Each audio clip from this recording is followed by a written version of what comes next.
life is teaching me to slow down and to take care of myself.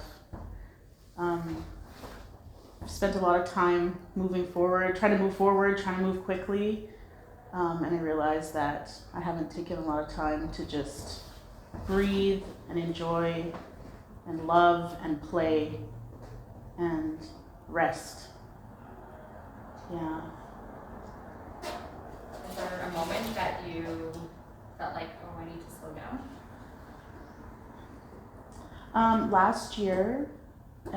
Last fall, I took some time off work. I'm super dedicated to my job. I really love my job. I love teaching. I'm a parent of 4. I'm a single parent of 4, and it all became too much. I try to be really good at my job, really good at parenting, and something had to give because I was doing all those things and I wasn't taking care of me. So last year I took 6 weeks off of work, which is unheard of. I've never done that before.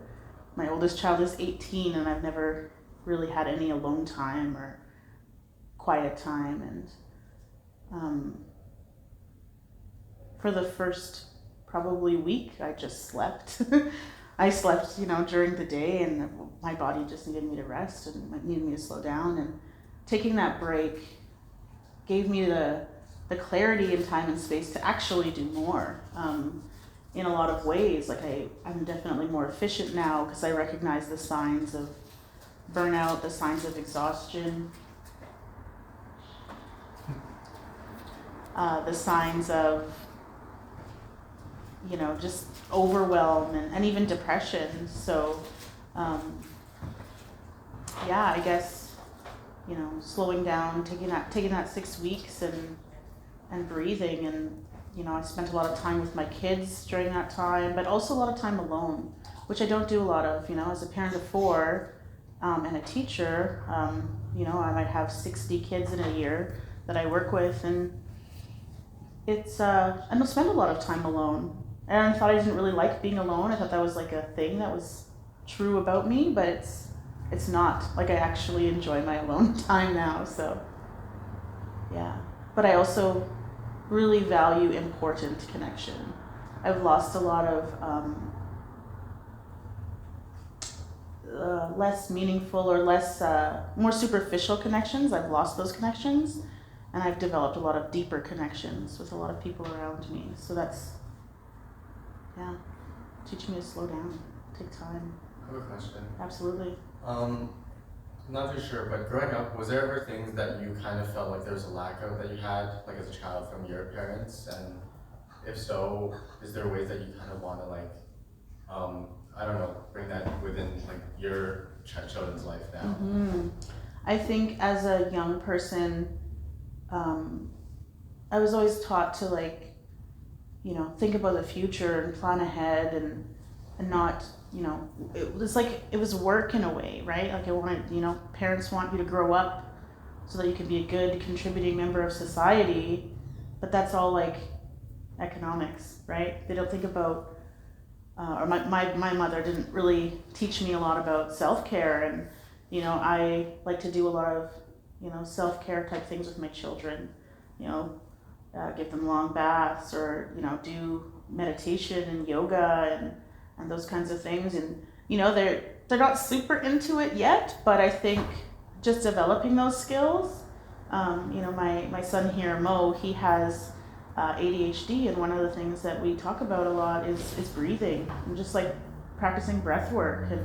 And so, because that's what the life is teaching me right now, to sort of slow down, I want to teach that to my kids too.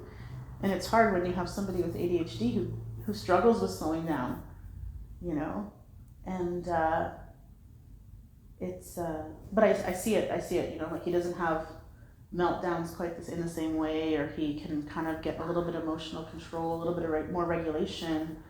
So yeah, like self-care was something that I don't think we were taught as young people. Even with my students, I like to teach them that. It's always about schoolwork for them and their parents, and it was about schoolwork for me when I was young, or going to music lessons or driver's ed or whatever things we had. And, my kids still do some of those things, but also just trying to relax, enjoy life, enjoy nature and outdoors too. I see, I had a little bit of that growing up, but it wasn't really a value in my house, Whereas now especially in the summer, winter's hard, but especially in the summer, it's getting outside and enjoying what's around us. So. Yeah. So if you're, or being like kind of in the position of like teaching a lot, whether that's with your students or just your own like, children, like all four of them, has there ever been moments where you yourself have like learned or stepped in that position, like where you feel like you're learning more as well? Oh my gosh, my students and my children teach me more than anybody else. More than anybody else. I always say to people, like I work with middle years, so grade 7, grade 8, and everybody says, how do you work with that age? I'm like, those kids are way smarter than us adults. Young people teach me things all the time, and I'm not just talking about technology because they do that for sure, but like just about how to enjoy life, what to take seriously and what to not take seriously sometimes. And at the age group that I work with, really, really, their minds are just starting to open, beyond what their parents have taught them, and they have a really like strong sense of social justice and those kinds of things. So, yeah, my students teach me things all of the time, way smarter, way, way, way smarter than most of us adults. Yeah. Is there anything that any of your kids have said to you that have stuck with you? I don't even know what to pick from.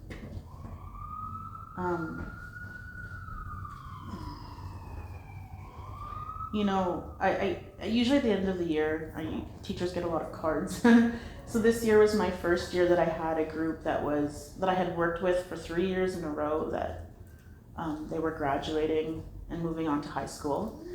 And I got a really lovely card that said, from a student that I didn't really know even noticed, I've loved being in your class the last 3 years, and I love how you always strive to make us all feel safe. I do that, I intentionally do that, but sometimes you think it goes unnoticed, especially by kids that age, and it doesn't. Safety's huge. And not just being physically safe. A lot of my kids are physically safe. There are a few who aren't. But, safe to be authentic, safe to be who you are. Yeah. What parts of myself have I always felt the need to change, but have now accepted and learned to embrace?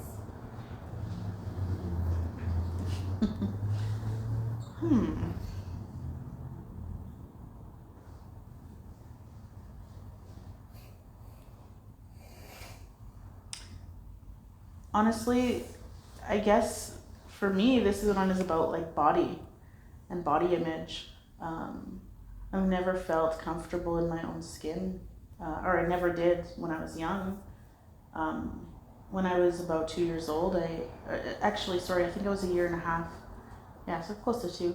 I poured boiling hot water, hot tea on myself at a restaurant, and I have 3rd-degree burns on my stomach. And I remember growing up as a teenager, seeing my friends wanting to wear like bikinis and crop tops, which have come back. And that was never for me. I was really self-conscious. I have, these, thinking about these horrid marks on my abdomen, and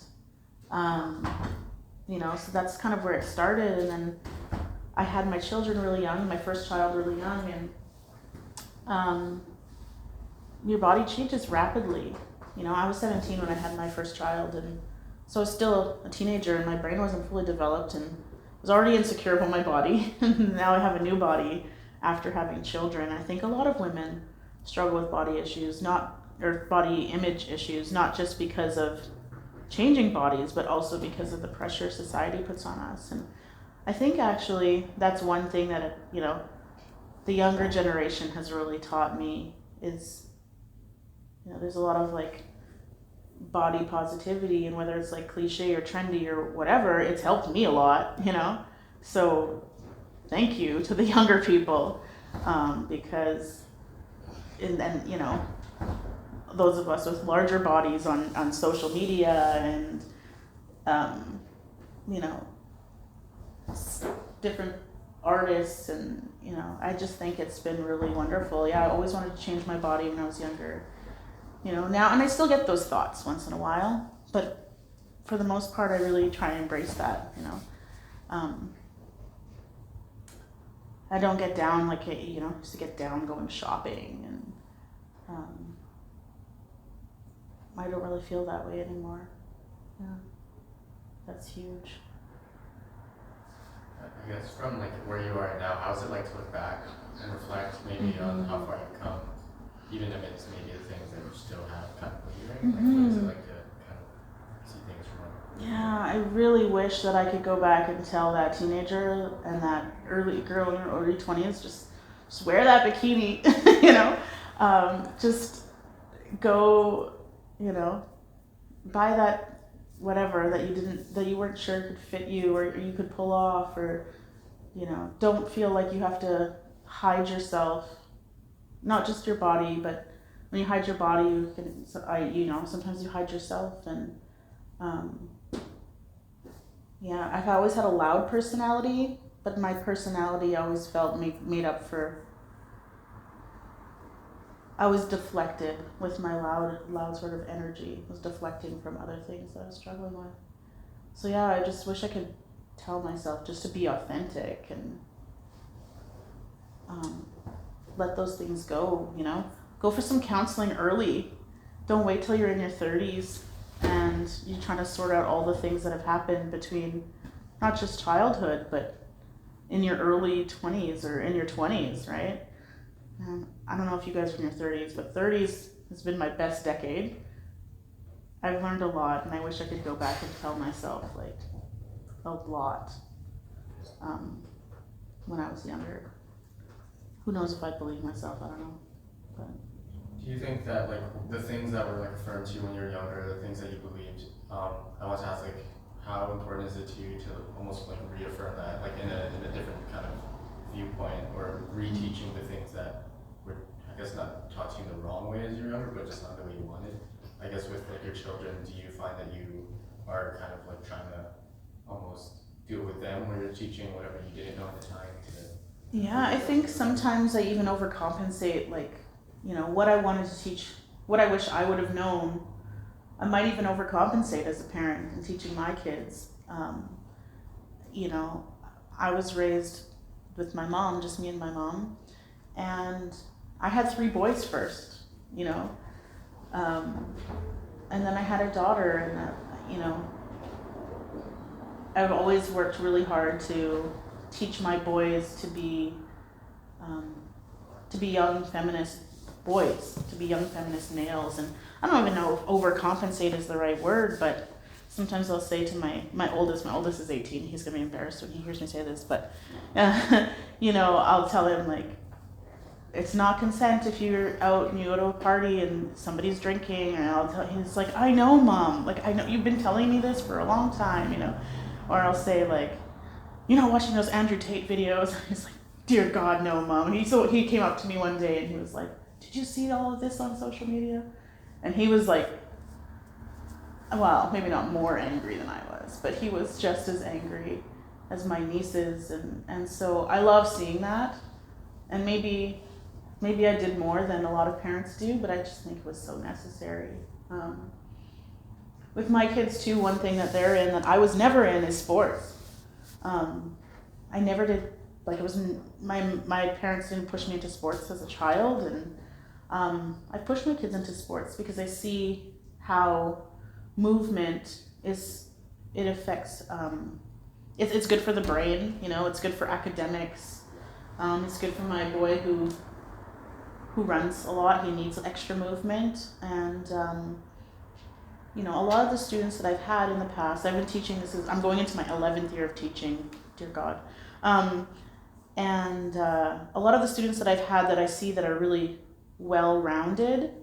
You know, they who do well like socially and they're doing well academically, they also have a lot of physical activity.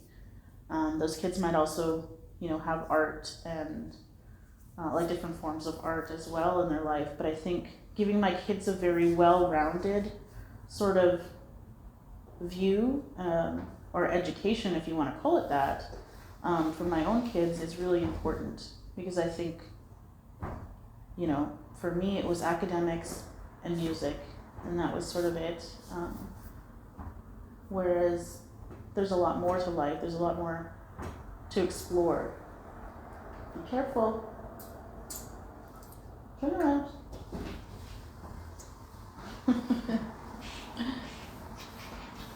Yeah. If you could give your younger self one piece of advice, what would it be and why? How does this reflect on your own personal experience?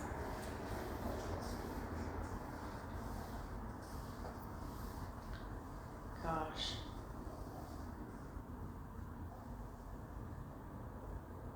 It's very cliche, but I would tell my younger self that if you are authentic, if you are who on the outside as you are on the inside, everything, every single thing in life will be so much easier. I felt like the more authentic, the more myself I am, the more I give other people permission to be authentic around me. The more I move into a career that I love. You know, I don't just teach now. I teach half-time, but I'm guidance counselor half-time. I knew 10 years ago that I wanted to go into guidance counseling when I started my teaching. But being authentically me, you know, has allowed me to make that niche for myself, which didn't exist at my school. A year ago, we didn't have a counselor. You know, being authentically me has allowed me to become closer with friends, with other women, with colleagues, and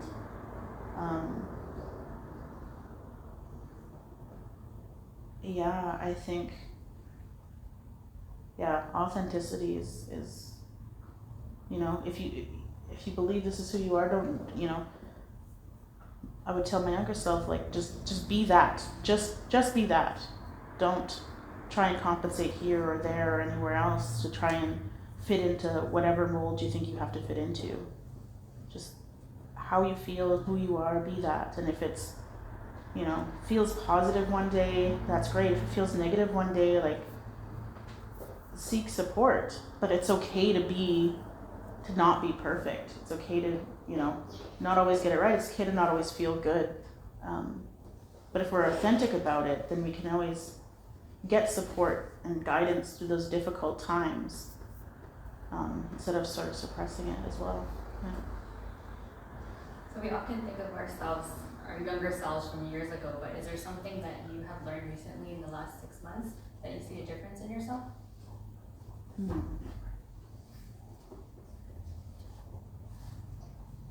Oh gosh, in the last 6 months. September, I can't think. I don't know if I would say I learned anything new or sort of groundbreaking. I think just a lot of things have sunk in. You know, it's particularly about authenticity. I took a course this summer for my post-bac called Risk and Resilience, and it was all about building relationships and building connection with youth who you know, who are at risk of many things, and build relationships with those youth, and to be good at my job, and even, you know, be good as a parent. It was all about authenticity. So, like, going back to authenticity, like, I think I've known that for a while, but, you know, that course really made it sink in, and the more work that I do makes it sink in.